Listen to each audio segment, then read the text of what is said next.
The first time I saw Catherine, she was wearing a vivid crimson dress and was very nervously leaning through a magazine in my waiting room. She was visibly out of breath. For previous 20 minutes, she had been pacing the corridor outside the Department of Psychiatry offices, trying to convince herself to keep her appointment with me and not run away. I went out to the waiting room to greet her, and we shook hands. I noticed that hers were cold and damp, confirming her anxiety. Actually, it had taken her 2 months of courage gathering to make an appointment to see me, even though she had been strongly advised to seek my help by two staff physicians, both of whom she trusted. Finally, she was here. Catherine is an extraordinarily attractive woman with medium length blonde hair and hazel eyes. At that time, she worked as a laboratory technician in the hospital where I was chief of psychiatry, and she earned extra money modeling swimwear. I ushered her into my office, past the couch, and to a large leather chair. We sat across from each other, my semicircular desk separating us. Catherine leaned back in her chair, silent, not knowing where to begin.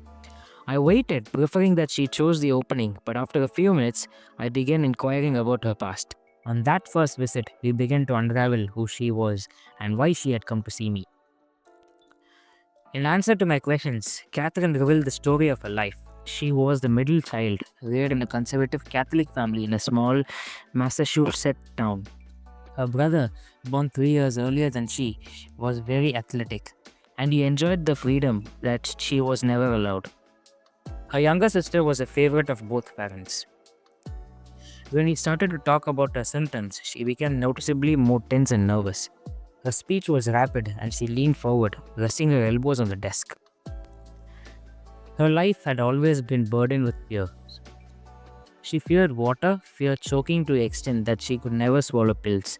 She feared airplanes, feared the dark, and she was terrified of dying.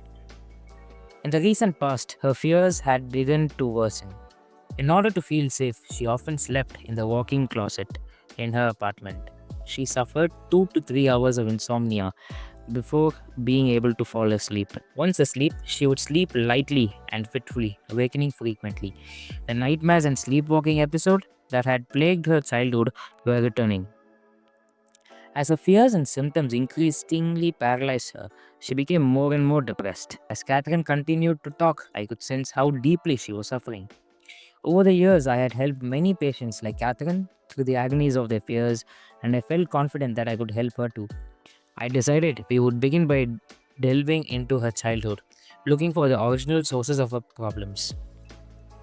Usually, this kind of insight helps to elevate anxiety, and if necessary, and if she could manage to swallow pills, I would offer her some mild anti anxiety medication to make her more comfortable.